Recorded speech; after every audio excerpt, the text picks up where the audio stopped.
नमस्ते दोस्तों, 22 अप्रैल के वीडियो में आप सभी का स्वागत है। मेरा नाम महेश पलावत है। इस वीडियो में हम देखेंगे कि आगे मौसम किस तरह से रहेगा। लगातार हम यही चर्चा करते आ रहे हैं, जम्मू कश्मीर से लेकर के हम तमिलनाडु के दक्षिणी इलाकों तक और भुज नलिया द्वारका से लेकर के अरुणाचल प्रदेश के आखिरी छोर तक हम पूरे भारत को डिस्कस करेंगे। तो अब गर्मी अपने चरम पर आ चुकी है, हीट वेव अपना रूप दिखा रही है, प्री मानसून गतिविधियां काफी कम हो गई हैं। पहले लग रहा था कि गुजरात और राजस्थान में बादल बरसेंगे, लेकिन अब अगले कुछ दिनों तक इस तरह की वेदर एक्टिविटी नहीं दिख रही। ये आखिरी सप्ताह जब होगा तभी जाकर के 25 तारीख के बाद ही इस तरह की वेदर एक्टिविटी शुरू होने वाली है। लेकिन महाराष्ट्र और दक्षिण भारत ये जो इलाके हैं, यहाँ पर अभी बारिश की गतिविधियां, प्री मानसून गतिविधियां जारी रहेंगी। पहाड़ों पर बहुत हल्की बारिश रहेगी। पूर्वोत्तर राज्यों में झमाझम बारिश की संभावना हमें बनती दिखाई दे रही है। बाकी जो देश है वो पूरी तरह से सूखा रहेगा, शुष्क रहेगा।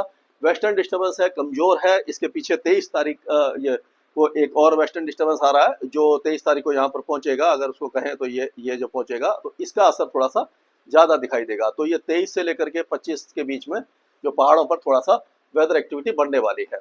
और अगर अभी फिलहाल देखा जाए तो महाराष्ट्र के कुछ इलाके ही ज्यादा बारिश देखेंगे। बाकी इलाकों में कोई खास वेदर एक्टिविटी हमें दिखाई नहीं दे रही है। अब ये जो 23 तारीख वाला वेस्टर्न डिस्टर्बेंस है, ये आज 22 तारीख है। ये जो अगले आज 22 तारीख का है, लेकिन 23 तारीख कल का अगर हम देखें तो ये 23 तारीख को ये वेस्टर्न डिस्टर्बेंस आपको देखिए ये पूरे इलाकों में दिखाई दे रहा है। आपको उत्तरी पाकिस्तान, अफगानिस्तान, तजाकिस्तान, किर्गिस्तान, ये सारे इलाकों में बारिश है और जम्मू कश्मीर में हल्की फुल्की बारिश की गतिविधियां शुरू होती हुई दिखाई दे रही है। तो इसके बाद ये इसके बाद क्या होगा कि और आगे ये माफ कीजिएगा, ये 22 तारीख का है। 22 तारीख को ये आना शुरू हो जाएगा और 23 तारीख को ये यहाँ पर पहुंच जाएगा। तो 23 तारीख में आप देखेंगे कि जो पाकिस्तान के कई इलाके हैं, यहाँ पर पंजाब प्रांत में, बलूचिस्तान के ऊपरी इलाकों में यहाँ पर बारिश होगी, अफगानिस्तान में होगी। और यहाँ पर जम्मू कश्मीर, गिलगित बाल्टिस्तान, मुजफ्फराबाद, लद्दाख, ये सारे इलाके बारिश देखेंगे। लेकिन हिमाचल और उत्तराखंड इस समय भी सूखे बने रहेंगे।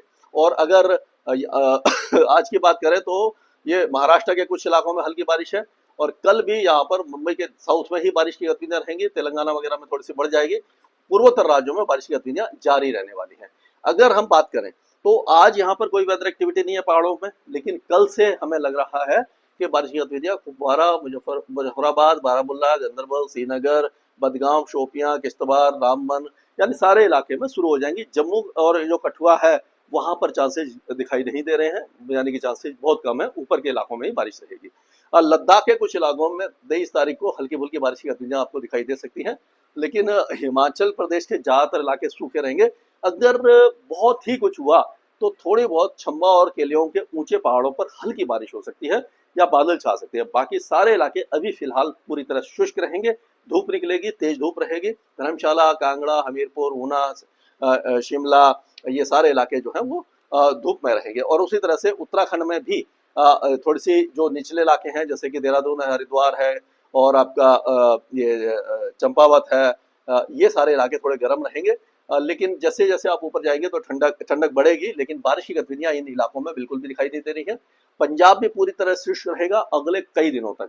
यानी अब पंजाब में कोई मौसमी गतिविधि नहीं है अभी। हालांकि यहाँ पर 40 डिग्री का आंकड़ा नहीं पहुंचा है, लेकिन अब जल्दी ही 40 डिग्री का आंकड़ा कई इलाके छू जाएंगे। अमृतसर से लेकर के आपका गुरदासपुर, पठानकोट, सभी इलाकों में मुक्तसर, फजरिका, बठिंडा, मनसा, बरनाला, संगरूर, ये सारे इलाके काफी ज्यादा गर्म होने वाले हैं। उत्तर पश्चिम दिशा से लगातार हवा चलेंगी। सुबह और शाम का मौसम अभी भी थोड़ा सुहावना बना रहेगा। अगर हम हरियाणा की बात करें तो हरियाणा में भी जो बारिश की गतिविधियां कहीं पर भी दिखाई दे रही है। दिल्ली एनसीआर भी काफी ज्यादा गर्म रहेगा। आसमान साफ रहेगा। उत्तर पश्चिम दिशा से हवा जो चल रही थी वो थोड़ी सी चेंज हो जाएंगी, यानी कि दक्षिण पश्चिम से, यानी कि 250 डायरेक्शन से आना शुरू हो जाएंगे, जिससे कि तापमान बहुत तेजी से बढ़ेंगे। दिल्ली एनसीआर में भी 43 डिग्री तक का आंकड़ा छू सकता है, यानी हीट वेव आने की संभावना दिल्ली के साथ साथ हरियाणा के कई इलाकों में दिखाई दे रही है। अगर हम बात करें तो ऑलरेडी प्रयागराज, वाराणसी, ये जो इलाके 44 डिग्री का आंकड़ा पार कर चुके हैं, यानी यहाँ हीट वेव दस्तक दे चुकी है। अब जो बारिश तो यहाँ पर कहीं पर भी दिखाई नहीं दे रही, पूरे एक सप्ताह तक दिखाई नहीं दे रही। लेकिन हो सकता है कि मंथ के आखिर में, अप्रैल के आखिर में कुछ मौसमी गतिविधियां दिखाई दे जाएं। उसके बारे में हम बात करेंगे। अभी फिलहाल उत्तर पश्चिम दिशा से और दक्षिण पश्चिम दिशा से हवा चलती रहेगी। तो जो दक्षिणी इलाके हैं इसके, यानी कि आगरा, हाथरस, अलीगढ़, फिरोजाबाद, मैनपुरी, इटावा, ललितपुर, झांसी, जालौन, महोबा, हमीरपुर, बांदा, फतेहपुर, चित्रकूट, कौशाम्बी, प्रयागराज, मिर्जापुर, वाराणसी, चंदौली, गाजीपुर, प्रतापगढ़, लखनऊ, कानपुर, ये सारे इलाके बहुत ज्यादा गर्म होने वाले हैं। बाकी इलाकों में भी टेम्परेचर धीरे धीरे बढ़ने वाले हैं। बिहार का मौसम अभी पूरी तरह शुष्क रहेगा, यहाँ पर भी 40 डिग्री का आंकड़ा पार होने वाला है। छत्तीसगढ़, ये झारखंड के भी कई इलाके बहुत ज्यादा गर्म हो जाएंगे, जमशेदपुर वगैरह, और यहाँ पर गर्मी अपना रूप दिखाना शुरू कर देगी। अब अगर हम पश्चिम बंगाल की बात करते हैं तो गंगे पश्चिम बंगाल से लेकर के पूरे इलाके सूखे रहेंगे, लेकिन दार्जिलिंग और कलिम्पोंग, ये जो इलाके हैं यहाँ पर कहीं कहीं पर हल्की बारिश 24 घंटे के बाद हो सकती है। बाकी जो इलाका है पूरा गर्म रहेगा। लेकिन ये पूर्वोत्तर राज्यों में, खास करके असम, अरुणाचल प्रदेश, मेघालय और नागालैंड के कई इलाके तेज बारिश देखेंगे। मणिपुर, मिजोरम और त्रिपुरा में भी छुटपुट बौछारें आपको दिखाई दे जाएंगी।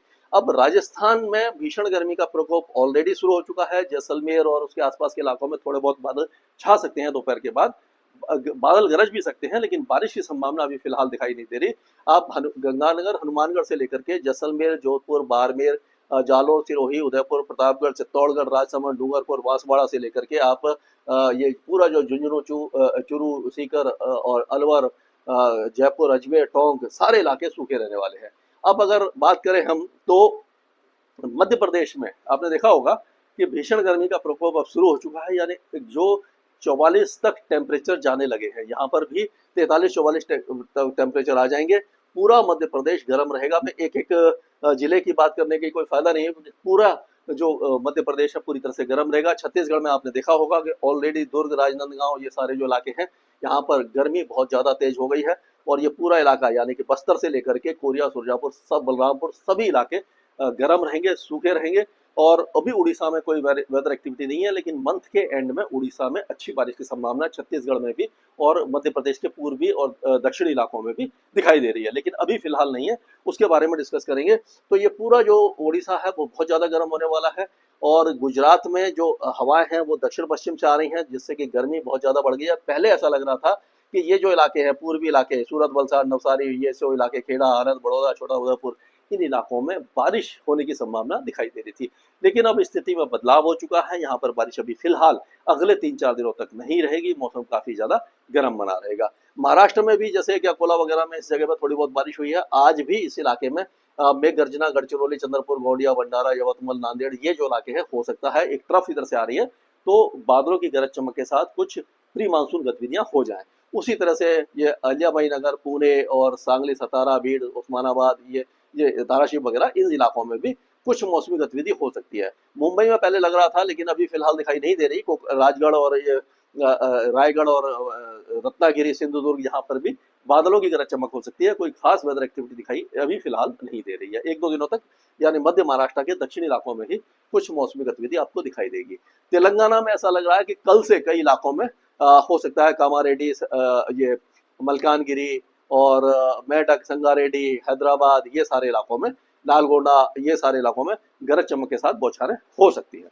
अब जो आंध्र प्रदेश के कुछ इलाकों में, विजयनगरम, विशाखापट्टनम, ईस्ट गोदावरी, यहाँ पर बादलों की गरज चमक हो सकती है, लेकिन रायलसीमा यानी कुर्नूल, प्रकाशम, चित्तूर, कोडप्पा, ये सारे इलाके बहुत ज्यादा गर्म होने वाले हैं। कर्नाटका के जो कुछ इलाके हैं, बीजापुर, बगलकोट, रायचूर, कोप्पल, धारावाड़, गदग, ये जो इलाकों में, यहाँ पर थोड़े बहुत बादल वगैरह छा सकते हैं, लेकिन कोई खास मौसमी गतिविधि अभी फिलहाल दिखाई नहीं देगी। लेकिन 2 दिनों के बाद अंदरूनी जो इलाके हैं, यहाँ पर गरज और चमक के साथ हल्की बारिश की संभावना बनती दिखाई दे रही है। केरल में छुटपुट बौछारें ही दिखाई देंगी, लेकिन जो तमिलनाडु है वो अभी तक सूखा रहेगा और काफी ज्यादा गर्म रहने की संभावना दिखाई दे रही है। लक्षद्वीप भी सूखा रहेगा, लेकिन अंडमान और निकोबार द्वीप समूह के जो दक्षिणी द्वीप है, वहां पर हल्की फुल्की यानी कि निकोबार वगैरह में बारिश की गतिविधियां अभी समझ में आ रही है, थोड़ी बहुत हो सकती है। तो कुल मिलाकर के इंतजार कीजिए 25-26 तारीख का, उसके बाद से जाकर के भारत के कई इलाकों में, मध्य भारत, पूर्वी भारत और दक्षिण भारत में बारिश की गतिविधियों में वृद्धि हो सकती है। हो सकता है दक्षिणी जो हरियाणा और दिल्ली तक भी कुछ बौछारें आपको मिल जाए। स्काई मेट वेदर में अभी के लिए इतना।